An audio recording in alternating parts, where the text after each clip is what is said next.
Syariah Aceh, Bapak Dr. Andes Rafiuddin MH, yang sama-sama kita hormati, Pak Panitera MS Aceh beserta jajarannya, ada Pak Panmur, barangkali ada kawan-kawan tim IT yang lain. Wabil khusus yang kami banggakan, kawan-kawan Panitera, kasir, pengelola ATK, pengelola PNBP, pengelola delegasi masuk dari seluruh Mahkamah Syariah di wilayah Aceh. Puji syukur senantiasa kita panjatkan kehadirat Allah Subhanahu wa Ta'ala, karena di sela-sela kesibukan kita masing-masing, kawan-kawan pengadilan dalam melayani para pencari keadilan dan juga yang lain, kawan-kawan di MS Aceh yang selalu mendampingi teman-teman dari Satker dan juga kami yang ada di pusat. Kita masih diberi kesempatan untuk bertatap muka meskipun terhalang layar ya. Tapi saya bisa melihat wajahnya Pak Panitera. Hanya saja saya tidak bisa intens untuk melihat sejelas-jelasnya karena terhalang oleh layar kaca. Tapi mudah-mudahan ini tidak mengurangi keseriusan kita dalam memperbaiki dan menganalisa data-data keuangan perkara sehingga nantinya laporan keuangan perkara yang disampaikan ke Mahkamah Agung menjadi lebih akurat dan akuntabel. Pada hari ini saya ditemani dengan kawan-kawan dari Subdit Bimbingan Monitoring, ada Kepala Seksi Wilayah 1, ini Mas Maimun, ada Kepala Seksi Wilayah 2, ini ada Mbak Pipit, kemudian ada tim ahlinya ini, ada ahlinya keuangan ini ada Mas Aryono, kemudian ada juga Mas Rizky, ada Mas Asar. Rizky di kami itu ada 2 Pak. Jadi kami alhamdulillah banyak Rizky di bimbingan dan monitoring. Bapak Ibu yang saya hormati, kami menyambut baik sebenarnya, apresiasi karena kawan-kawan di Mahkamah Syariah Aceh mempunyai inisiatif untuk berdiskusi dengan kami, khususnya yang di pusat.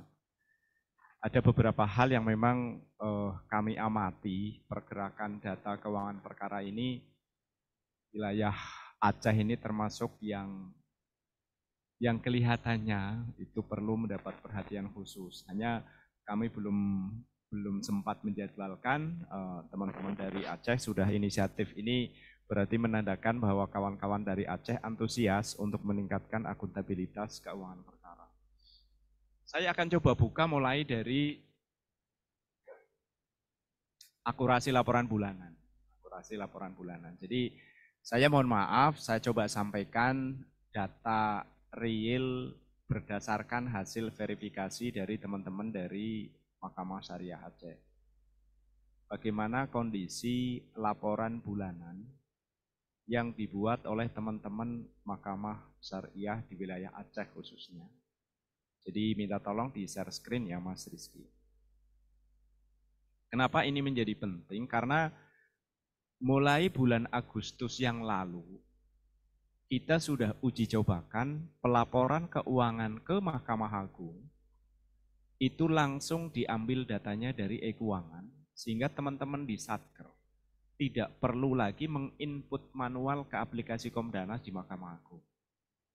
Beberapa keuntungannya adalah yang pertama, teman-teman terkurangi beban kerjanya di Satker. Yang selama ini harus lapor tiap bulan lewat Komdanas, sekarang tidak perlu lagi. Keuntungan kedua, ini bisa meminimalisir ketidaksinkronan data antara yang di Komdanas dengan yang ada di e-keuangan. Nah, ini beberapa keuntungan antara lain ketika laporan keuangan perkara melalui e-keuangan, tidak diinput manual. Hanya yang perlu menjadi konsen kita di Satker itu adalah memastikan bahwa data yang dilaporkan ke kami, dokumen yang diunggah sebagai bukti pendukung atas laporan bulanan, itu betul-betul yang bisa dipertanggungjawabkan.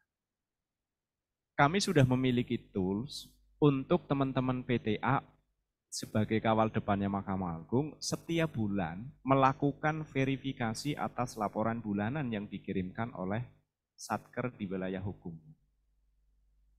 Kalau sebelum ada e-keuangan, teman-teman dari PTA itu harus menyusun laporan keuangan sewilayah hukum masing-masing. Saat ini pekerjaan penyusunan laporan keuangan bulanan yang semestinya dilakukan oleh teman-teman dari tingkat banding disampaikan ke kami, tidak perlu lagi. Tapi berganti pekerjaan menjadi verifikasi laporan keuangan. Jadi pekerjaannya berganti, bukan hilang. Jadi menyusun laporannya sudah tidak, tetapi melakukan verifikasi atas laporan keuangan yang dibuat oleh teman-teman di Satker. Untuk apa? Untuk memastikan data yang dikirimkan ke kami itu sudah akuntabel. Cirinya, nih ini cirinya kalau kita lihat di layar, itu nilainya sudah 38 sebetulnya. 38, tapi kalau sebelum-sebelumnya itu 34. Atau katakanlah mudahnya itu warnanya sudah hijau. Itu berarti sudah akuntabel pada saat pelaporan.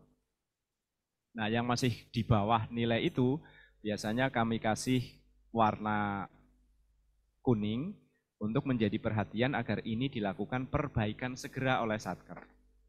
Dan yang belum, itu biasanya kami kasih warna merah sebetulnya kalau yang belum lapor.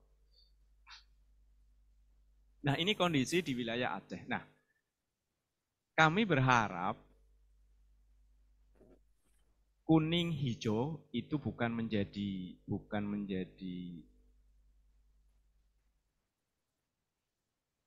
apa namanya ya? Bukan menjadi alat untuk bukan menjadi alat untuk mendiskreditkan Satker lain tidak, tetapi ini hanya untuk mengingatkan bahwa yang masih kuning berarti masih ada yang perlu diperbaiki. Yang sudah hijau juga perlu dipertahankan. Caranya sebetulnya mudah. Nah, ini tools yang sudah kita buat. Nah, ini bagi yang Satkernya masih kuning, ini segera minta informasi ke MS-nya. Karena ini yang menilai dari MS Aceh, bukan kami. Kami hanya menyediakan tools-nya saja, alatnya saja. Nah, ini silahkan bagi yang masih kuning segera berkomunikasi dengan MS Aceh atau sebaliknya, MS Aceh segera menginformasikan ke Satker ketika melakukan verifikasi ternyata nilainya belum maksimal. Diinformasikan poin mana saja yang harus diperbaiki. Sampai akhirnya menjadi hijau. Untuk poin pelaporan ini, sampai dengan saat ini belum mempengaruhi penilaian kinerja triwulanan. Belum. Tetapi kemarin, ini bocoran aja, tapi kemarin itu sudah direview lagi pedoman penilaian kinerja 3 bulanan, sehingga sebagai bentuk apresiasi kami terhadap kawan-kawan yang sudah berkinerja maksimal, itu sudah masuk dalam rancangan kebijakan bahwa akurasi keuangan perkara ini akan menjadi bagian dari penilaian kinerja triwulanan. Nah, komposisinya seperti apa? Nah, itu yang masih dibahas. Tapi sampai saat ini belum, artinya sampai triwulan pertama ini sudah masih aman lah sampai triwulan pertama. Sampai triwulan ketiga maksud saya, sampai triwulan ketiga ini masih aman. Nah, kita akan coba lihat, misalnya Blang PD ya, di Blang PD bulan Januari bisa kita lihat nggak nih? Oh, nilainya kan sudah hijau nih, kita coba lihat satu.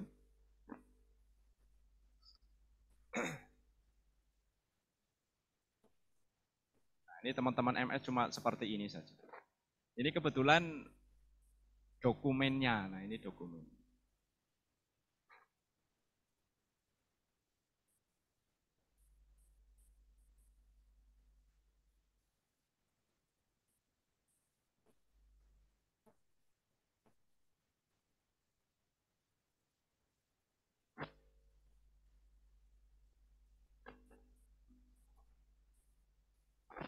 Nah, Jadi setiap teman-teman mengirimkan laporan ke kami, setiap teman-teman mengirimkan laporan bulanan ke kami, itu selalu kami minta dokumennya, dokumen pendukungnya adalah ada berita acara pemeriksaan kas, kemudian ada register pemeriksaan kas tunai, dan kemudian ada rekening koran. Yang perlu dilakukan oleh teman-teman kalau kita lihat ini ada pilihan sesuai dan tidak sesuai. Kalau sesuai dan tidak sesuai ini berarti kan mencocokkan antara data dengan dokumen pembanding. Nah, yang pertama, kalau kita kepingin rekening bank, nah, itu dicocokkannya adalah dengan rekening bank. Nomor satu, itu dicocokkannya adalah dengan rekening bank. Jadi coba kita rekening banknya sesuai atau enggak.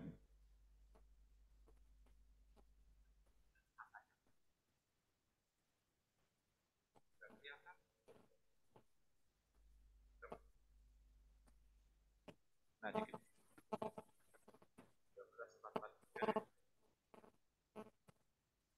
yang tunis berapa? 4624. Coba buka ke rekening Mas, ke rekening. Jadi proses penyesuaiannya adalah ketika kita mau verifikasi rekening bank, ketika kita mau mereview kategori bank 12 juta 443 itu kita sandingkannya adalah dengan eviden yang dikirimkan dengan rekening korannya.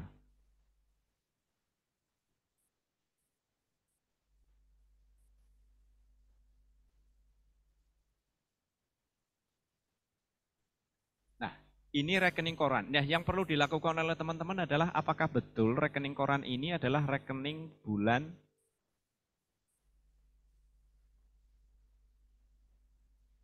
September.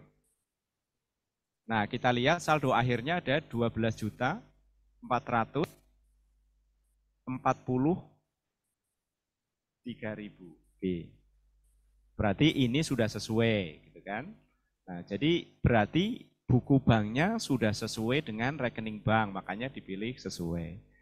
Kemudian uang tunai ini harusnya itu kan dicek fisik.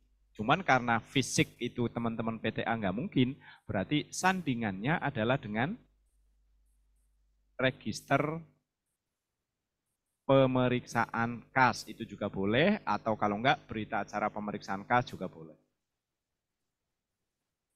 Nah, kita lihat register pemeriksaan kasnya itu tunai dan meterainya ada berapa? Di berita acara pemeriksaan kas, Mas. Berita acara pemeriksaan kas.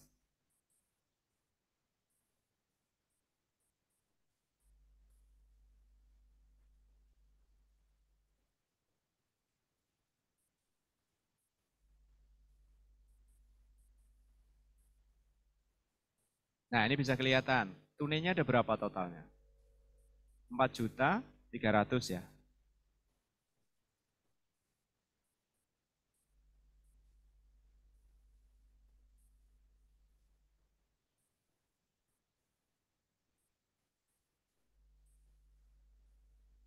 4 juta, tapi ditambah ini uang tunainya 4.500.000. Nah, materainya 90.000.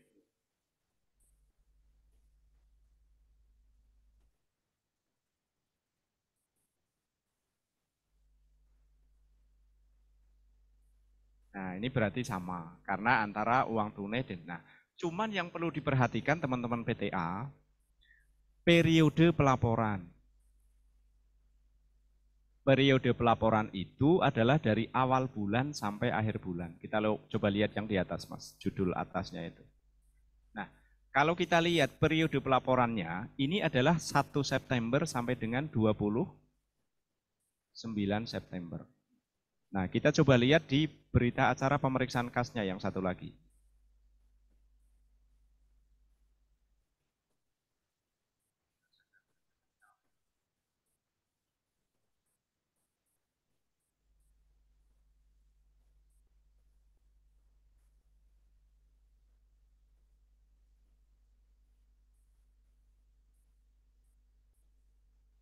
Ya, ini 29. Kalau bulan September itu sampai bulan berapa? Sampai tanggal berapa ya Pak?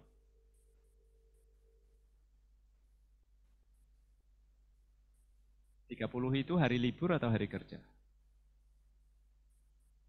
Ya, jadi gini, pelaporan bulanan itu dibuatnya adalah periodisasi bulanan hari kalender, bukan hari kerja. Jadi kalau misalnya bulan September itu sampai tanggal 30, berarti periode pelaporannya adalah 1 September sampai 30 September, bukan 29 September.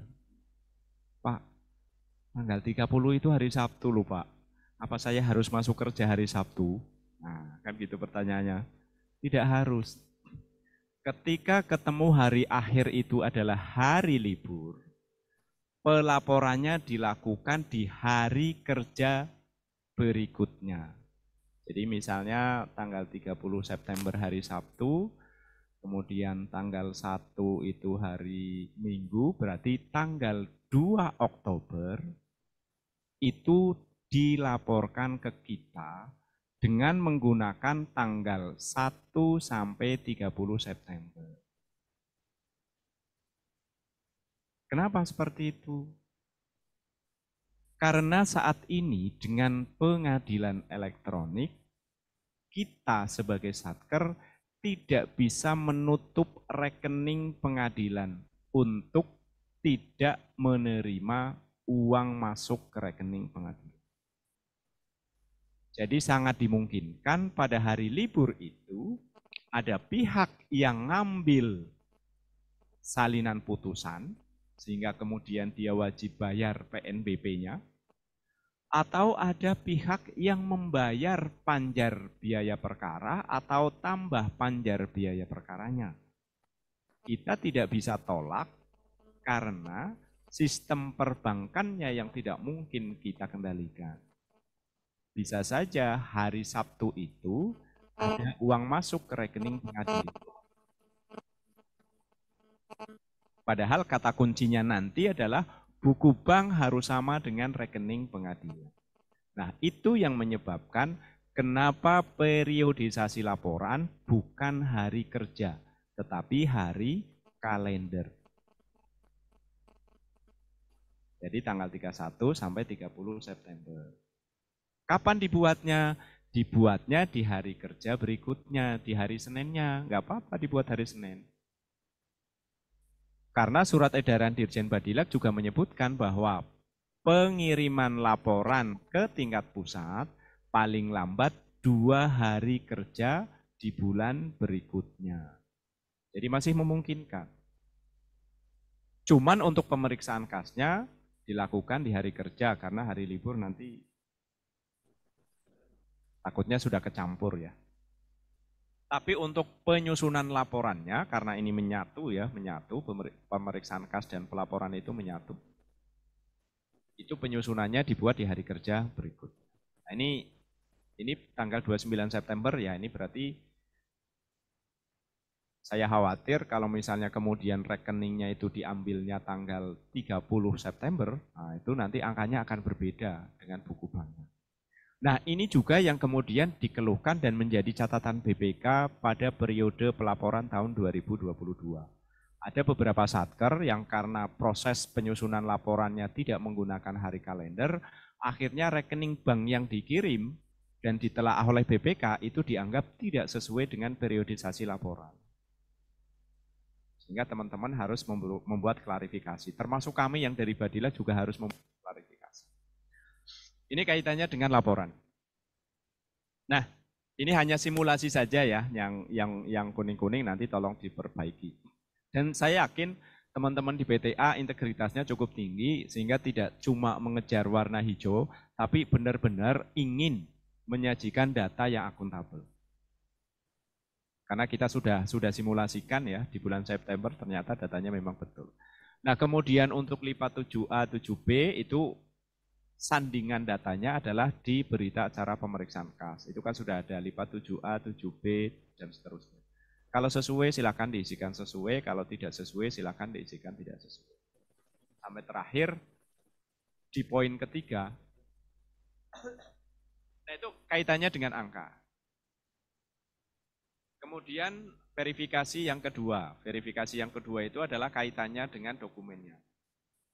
Verifikasi yang kedua, Mas Rizky.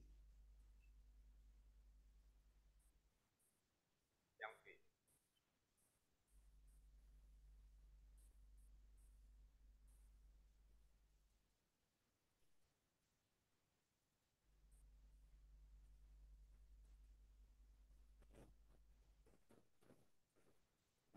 Yang kedua, sekarang verifikasi yang kedua, ini kaitannya dengan akuntabilitas dokumennya. Ini sudah kita guide dengan pertanyaan atau pernyataan. Apakah berita acara pemeriksaan kas itu sudah ditandatangan atau belum? Nah, kita lihat coba, berita acara pemeriksaan kasnya sudah ditandatangan atau belum? Ya, ini sudah ditandatangan dan sudah distempel. Nah, ini artinya ini sudah memenuhi ya, sudah memenuhi dan seterusnya. Nah, itu cara memverifikasinya. Kemudian untuk yang huruf C ini memang kita sandingkan. Untuk verifikasi huruf C, ini memang disandingkannya by sistem. Sehingga ketika ada ketidakcocokan antara data sebelum dan sesudah bulan lalu dengan saldo awal, nah itu yang harus diperbaiki bukan di sininya, tapi yang harus diperbaiki adalah di APS-nya, di e-keuangan. Nah, ini cara melakukan verifikasi. Sehingga kalau kemudian ini nilainya sudah maksimal dengan indikasi warna hijau, itu berarti sudah dianggap laporan bulanan berkenaan itu sudah akuntabel. Artinya bisa dipertanggungjawabkan. Nah, di forum ini saya ingin menyampaikan bahwa bagi satker yang belum nilai hijau, tolong segera diperbaiki datanya, kemudian tolong MS segera informasikan ke satker mana kekurangannya untuk segera diperbaiki. Karena apa?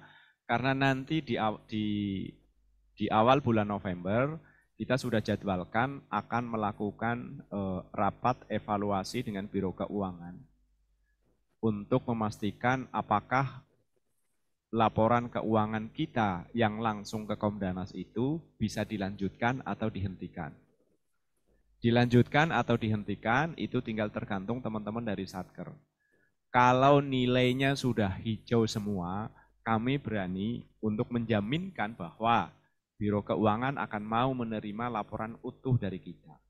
Tapi kalau warnanya masih belum hijau, saya jadi ragu juga, jangan-jangan nanti Biro Keuangan justru memperpanjang masa uji cobanya. Karena sejatinya proses pelaporan langsung ke Komdanas ini masih dalam rentang waktu uji coba sampai dengan 3 bulan. Nah, oleh karena itu saya minta tolong khususnya ke teman-teman dari MS Aceh untuk memastikan bahwa seluruh laporannya itu sama dengan belang BIDI di bulan September tadi, akurat, akuntabel, bisa dipertanggungjawabkan. Nah, yang belum tolong dilakukan pendampingan. Kalau ada kesulitan, silahkan nggak usah sungkan-sungkan untuk segera menghubungi kami, seperti pada saat ini. Nah, itu beberapa hal yang perlu kami sampaikan terkait dengan kebijakan pemanfaatan aplikasi e-keuangan. Nah, barangkali ada beberapa kawan-kawan yang masih bingung kaitannya dengan e-keuangan, saya akan coba lagi menginformasikan ulang karena ini sebetulnya sudah sering kami informasikan ke kawan-kawan kaitannya dengan fungsi e-keuangan ini. Kalau istilah sayanya, e-keuangan itu bukan e-keuangannya kasir, tapi e-keuangan ini adalah e-keuangannya Satker. Sehingga menu dan fasilitas yang ada di aplikasi e-keuangan saat ini difungsikan untuk mencatat seluruh transaksi keluar masuk keuangan ke pengadilan atau keluar pengadilan. Sampai saat ini fungsinya adalah untuk mencatat penerimaan masuk ke pengadilan dan mencatat keluar dari pengadilan.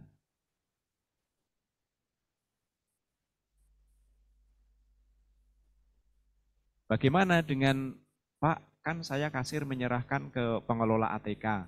Dalam konteks e-keuangan itu hanya pemindah bukuan internal sehingga tidak ada di situ bukti transaksinya.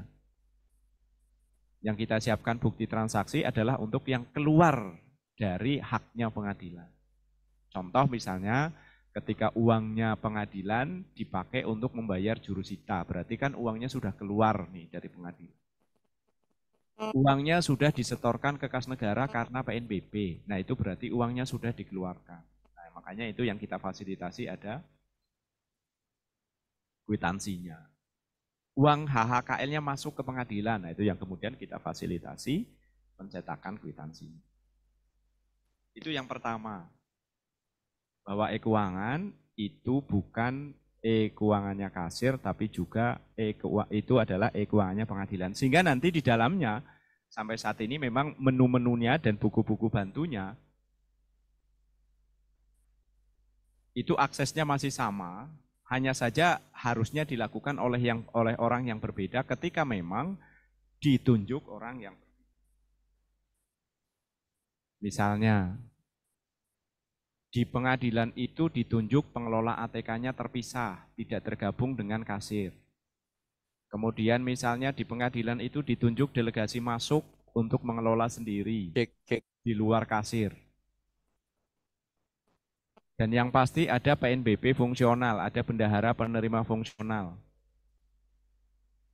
Nah, ketika pengadilan menunjuk 4 orang ini sebagai pengelola keuangan yang berasal dari biaya perkara, ini berarti kan ada SK penunjukannya nih, SK penunjukan sebagai kasir, SK penunjukan sebagai pengelola ATK, SK penunjukan sebagai PNBP fungsional, sebagai bendahara penerima, atau SK penunjukan sebagai pengelola delegasi masuk.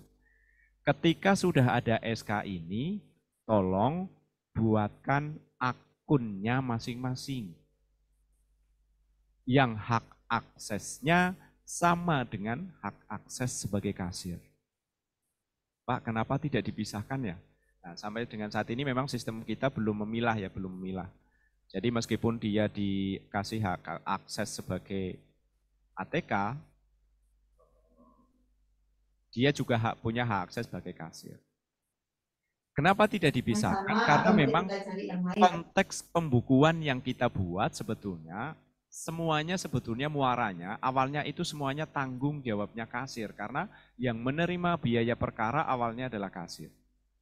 Sehingga kemudian sistem ini dibangun bahwa ya sudah kalau gitu hak aksesnya adalah kasir. Tapi mengingat beberapa regulasi yang ada dan mengingat beberapa kebijakan termasuk beban kerja dari kasir yang cukup padat, makanya dimungkinkan ditambah orang untuk membantu kasir untuk membukukan biaya-biaya yang menjadi komponen dalam biaya perkara. Seperti pengelolaan ATK ditunjuk sendiri, delegasi masuk ditunjuk sendiri, kemudian PNBP fungsional ditunjuk sendiri. Jadi jangan sampai akun kasir dipakai oleh 4 orang.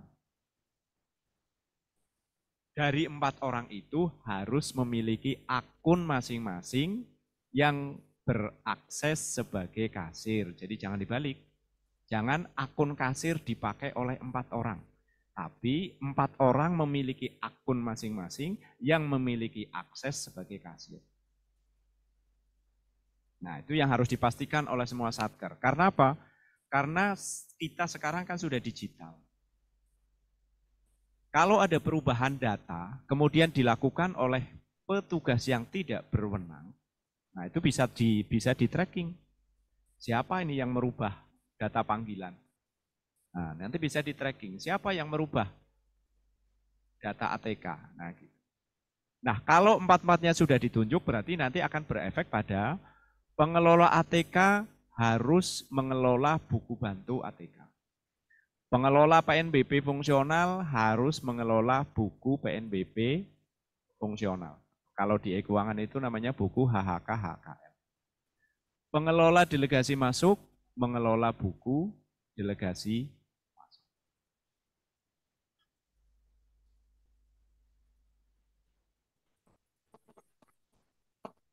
Jadi jangan semuanya dibebankan ke kasir. Jangan kemudian pengelola ATK setelah belanja, bukti belanjanya diserahkan ke kasir. Jangan. Setelah belanja langsung diinput di buku bantu ATK oleh pengelola ATK. Jangan bukti belanjanya diserahkan ke kasir, kemudian yang input kasir. Kalau memang ditunjuk terpisah pengelola ATK dari kasir, kecuali pengelola ATK hanya sekedar membantu tapi tidak ditunjuk langsung oleh pimpinan. Nah itu boleh. Demikian juga dengan PNBP fungsional. Jangan kemudian bukti setor PNBP-nya itu diserahkan ke kasir, tidak. Tapi buatkan akun bendahara penerima fungsional untuk bisa masuk ke aplikasi e-keuangan, kemudian mengakses buku bantu HHK HKL. Nah, tugasnya nanti seperti apa? Nanti secara teknis akan dilanjutkan oleh teman-teman dari tim teknis. Demikian juga dengan pengelola delegasi masuk. Nah, itu pemilahan penggunaan dari aplikasi e-keuangan.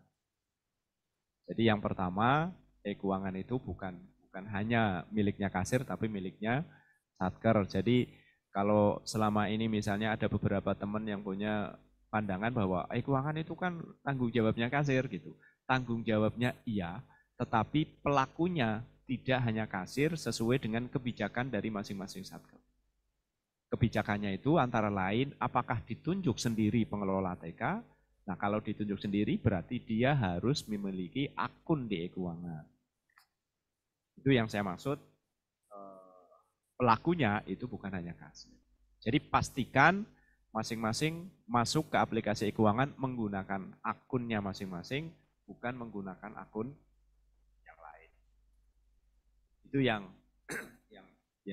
kedua. Jadi bolehkah kemudian penerimaan HHKL di front office itu dibantu oleh tim? Boleh. Misalnya, untuk memudahkan pemberian kwitansi atau tanda terima ketika teman-teman pencari keadilan itu mau mengambil dokumen hasil perkaranya,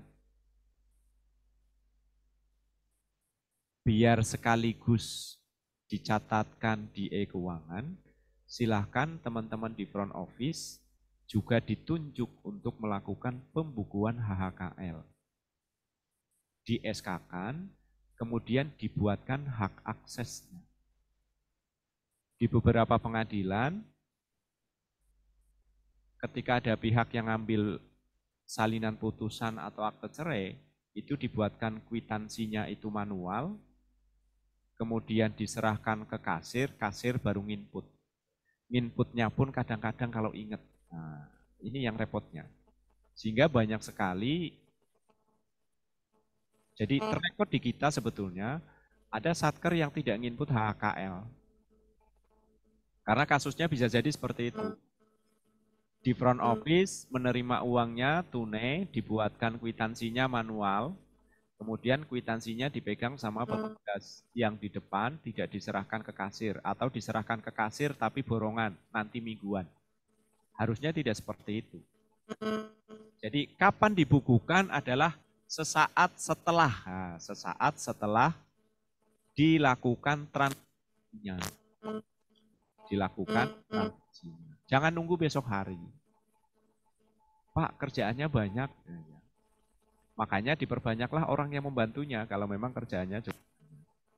Tapi orang yang membantu itu harus ditunjuk dengan SK Ketua Pengadilan, kemudian dibuatkan hak aksesnya. Nanti mekanismenya gimana kalau untuk di front office, nanti biar secara teknis ada tim kami yang menyampaikan.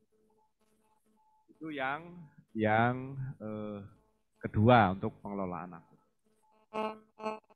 Kemudian yang ketiga, poin pentingnya adalah ketika teman-teman mau melakukan validasi harian atau mau melakukan laporan bulanan. Pak, Bu Panitera, sebetulnya ketika mau melakukan validasi harian atau melakukan laporan bulanan, itu tidak sulit. Bapak Ibu Panitera cukup melihat 3 hal. Yang pertama, apakah buku bantu bank sudah sama dengan rekening koran pada hari itu? Jadi misalnya hari ini tanggal 25 nanti sore mau melakukan validasi harian. Validasi harian itu laporan harian. Pastikan buku bantu bank, saldo buku bantu bank, saldo akhir buku bantu bank sama dengan saldo akhir pada rekening bank. Pastikan itu sama dulu. Yang kedua, pastikan buku bantu tunai saldonya sama dengan uang tunai yang ada di pengadilan. Uang tunainya yang ada di mana? Uang tunai yang ada di kasir, uang tunai yang ada di pengelola ATK, uang tunai yang ada di PNBP fungsional, dan uang tunai yang ada di delegasi masuk. Pastikan itu sama. Yang ketiga, buku bantu meterai, saldo akhirnya sama dengan nilai meterai yang belum digunakan.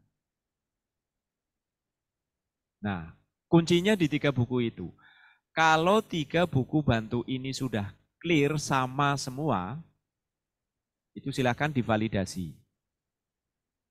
Kalau 3-3-nya ini sudah clear semua, silahkan dikirim laporan bulanannya. Tapi kalau salah satu dari buku bantu ini belum clear,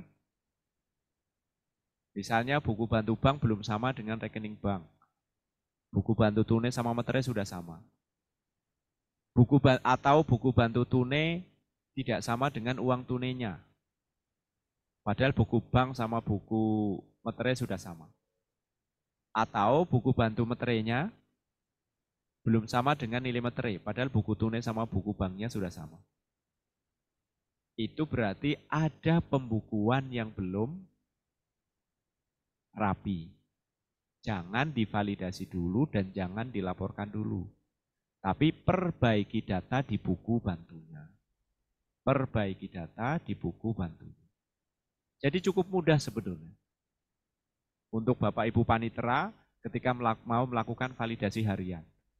Tidak harus ngecek secara detail ini sudah dibukukan atau belum. Cek saja di buku bantu bank, buku bantu tunai, sama buku bantu meterai. Itu kalau mau melakukan validasi harian atau laporan bulan. Seringkali atau terkadang teman-teman itu hanya ngejar waktu validasi dan ngejar waktu laporan. Sehingga setelah validasi harian, ada beberapa transaksi yang kemudian dibuat tanggal mundur. Nah, kami juga sudah fasilitasi, ada tools di sistem kita yang memberikan warning bahwa teman-teman tidak bisa melakukan penyusunan laporan karena masih ada data yang berbeda antara yang dilaporkan setiap hari dengan data kondisi saat ini. Nah, ketika ada data yang berbeda, itu bukan berarti bahwa harus divalidasi ulang. Tapi ketika ada data yang berbeda, itu harus dikonfirmasi ulang, harus di cross check ulang, bukan langsung divalidasi ulang. Kenapa harus di cross check dulu? Untuk memastikan data yang benar itu yang mana? Apakah yang sudah dilaporkan hari yang lalu ataukah data yang baru? Kalau memang yang betul adalah data yang lalu yang sudah divalidasi, berarti ini ada penyelundupan data karena ada perubahan data itu. Berarti kembalikan ke semula, tidak perlu validasi ulang.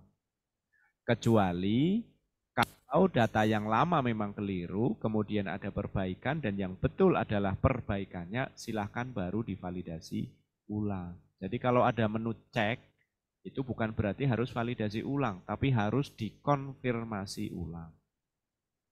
Nah, itu beberapa poin penting untuk mengawali pertemuan kita pada pagi hari ini. Pastikan yang mengakses itu adalah orang yang memang diberi kewenangan untuk mengaksesnya. Nah, ini juga sama juga ketika teman-teman PTA itu turun ke bawah, pastikan saja kalau mau ngecek itu gampang. Ketika misalnya teman-teman PTA atau MS Aceh turun ke bawah, cek saja pada hari itu atau hari kemarin. Hari kemarin itu buku banknya berapa, rekening banknya berapa, materinya berapa, dan seterusnya.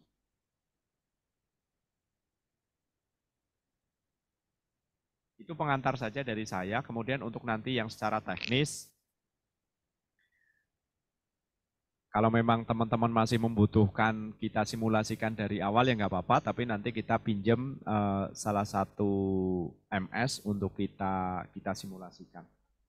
Misalnya teman-teman kepingin, Pak gimana sih setting saldo awal, Pak gimana sih membukukan transaksi harian, nah bagaimana efeknya kalau ada perubahan data, nah itu silakan nanti dari tim teknis.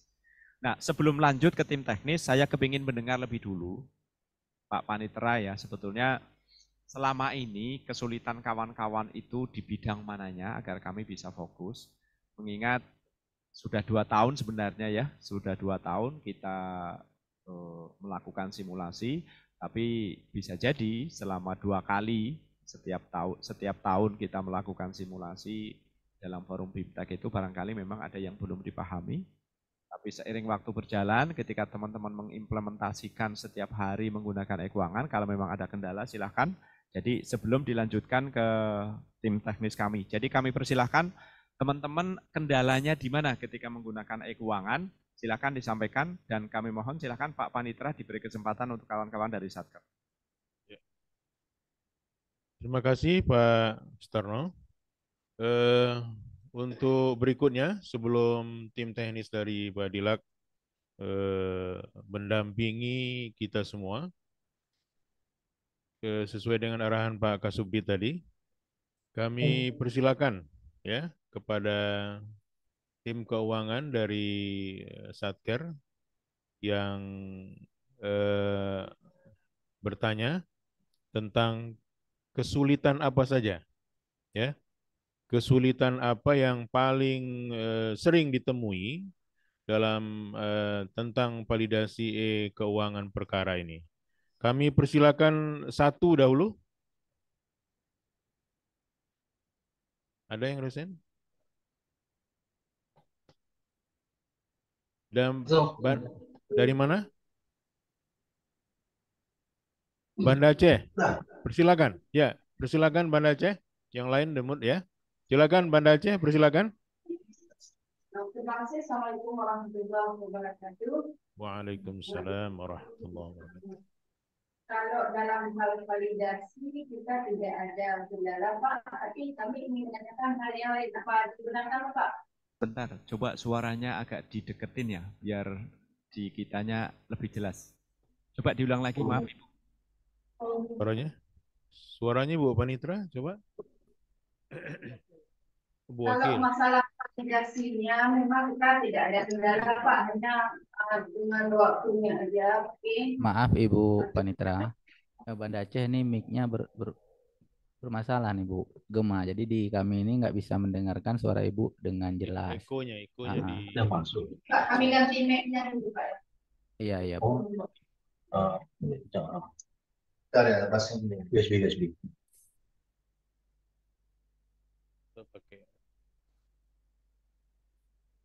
Coba Bu, lanjutkan. Coba. Ya. Nggak ada suara Bu. Nggak ada suaranya Ibu Panitra.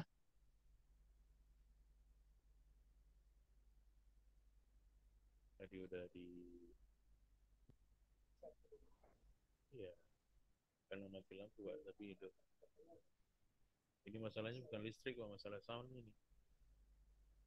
Gimana Ibu Panitra? Atau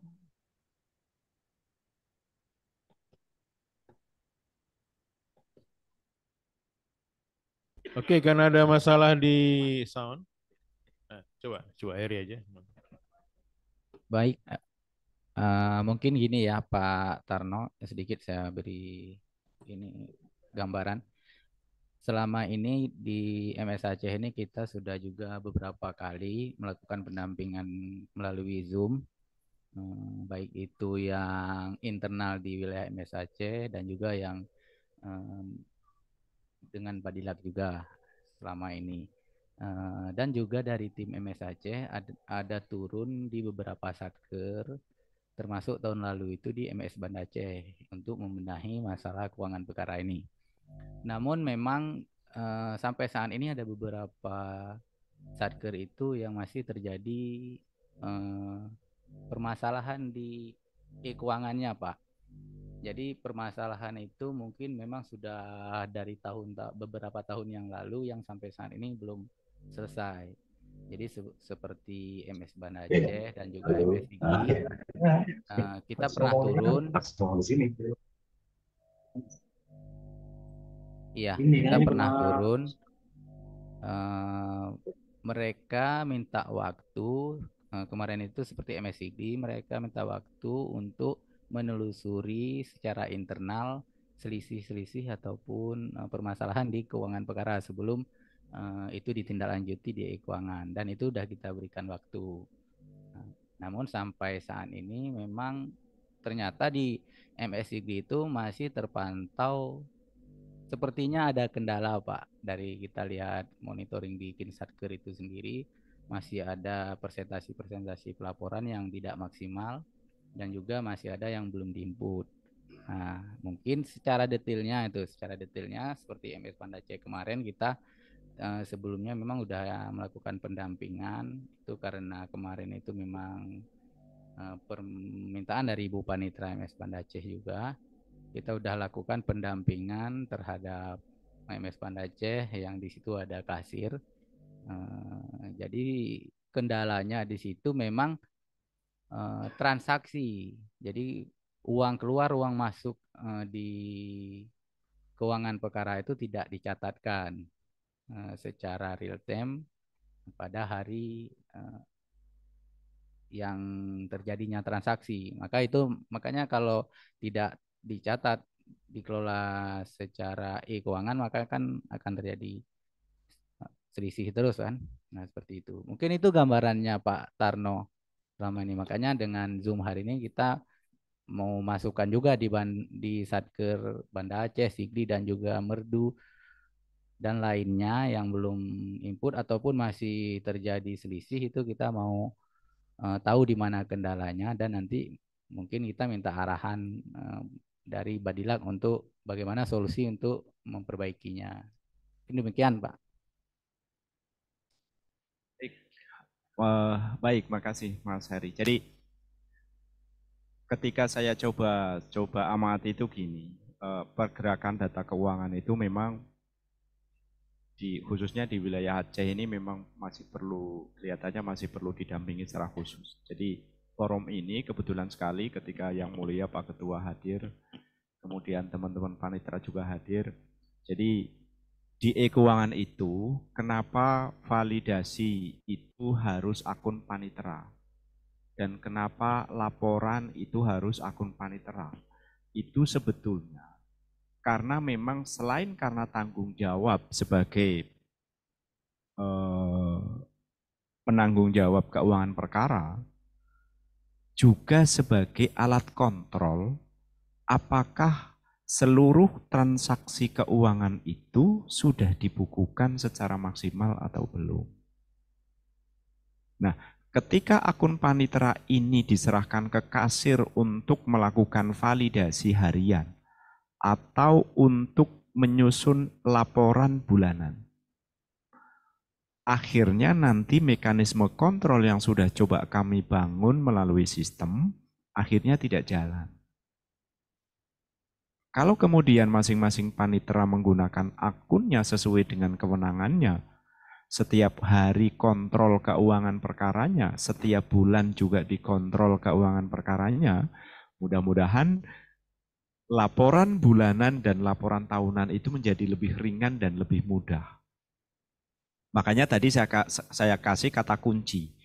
Kata kunci untuk ngontrol keuangan perkara setiap hari sebetulnya mudah bagi Bapak Ibu panitera. cukup dicek apakah buku bantu banknya sama dengan rekening banknya atau tidak. Apakah buku bantu tunai sama dengan uang tunainya atau tidak. Apakah buku bantu meterai sama dengan nilai meterai persediaan atau tidak. Kalau itu dikontrol setiap hari, mudah-mudahan ketika terjadi kendala, tidak numpuk. Karena kendala hari itu bisa diselesaikan hari itu juga.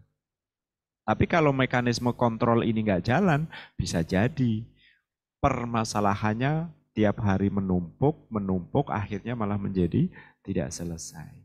Nah ini minta tolong Bapak Ibu yang diberi kewenangan dan tanggung jawab, khususnya yang memiliki akun, tolong agar ini menjadi perhatian betul. Ada satu kasus yang barangkali bisa menjadi referensi kita bersama untuk hati-hati menggunakan akun.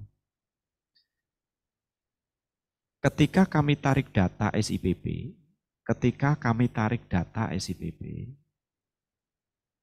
itu ternyata ada ketua pengadilan menunjuk panitera pengganti atau menunjuk panitera sidang. Ada ketua pengadilan menunjuk jurusita perkara. Ini karena ketidakhati-hatian pimpinan memberikan hak akses sebagai ketua untuk dibantu oleh beberapa tim di bawahnya untuk menyelesaikan tugasnya. Akhirnya ketika kami tarik data, muncul akun ketua menetapkan jurusita. Akun ketua menetapkan panitera sidang.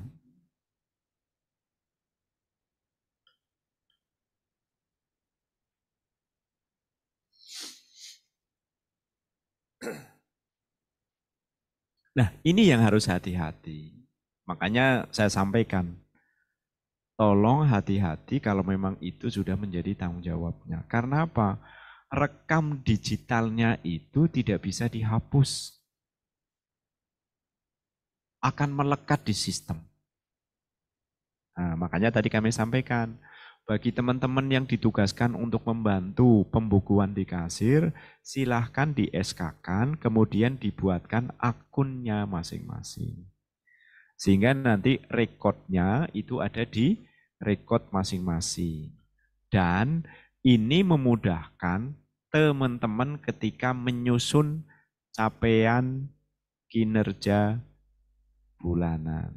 Kan teman-teman tiap bulan diminta untuk menyusun PCK kan? Nah, jadi nanti nggak sulit karena apa? Sudah ada pendelegasian, sudah ada perintah dari pimpinan bahwa setiap hari saya di PTSP melayani pihak, kemudian saya membuatkan kwitansi dan seterusnya gitu, sehingga nanti targetnya akan kelihatan. Nah itu akan memudahkan. Demikian juga dengan teman-teman yang di PTA atau di MS Aceh. Ketika dulu adalah tugasnya menyusun laporan, sekarang beralih menjadi melakukan verifikasi laporan bulanan, ya silahkan. SKP-nya dirubah, jangan lagi menyusun laporan, tapi melakukan verifikasi laporan bulanan. Ada berapa satker? Ada 20 satker, ada 12 bulan, berarti targetnya adalah 20 satker kali 12 bulan yang dilakukan. Jadi nanti SKP tiap bulannya juga lebih mudah untuk teman-teman yang di MS Aceh yang tugasnya melakukan verifikasi misalnya laporan keuangan. Belum lagi kalau misalnya verifikasi yang lain dan seterusnya. Jadi SKP kawan-kawan yang di satker tingkat pertama maupun tingkat banding disesuaikan dengan pekerjaan harian. Karena semuanya sudah by sistem, sudah by elektronik.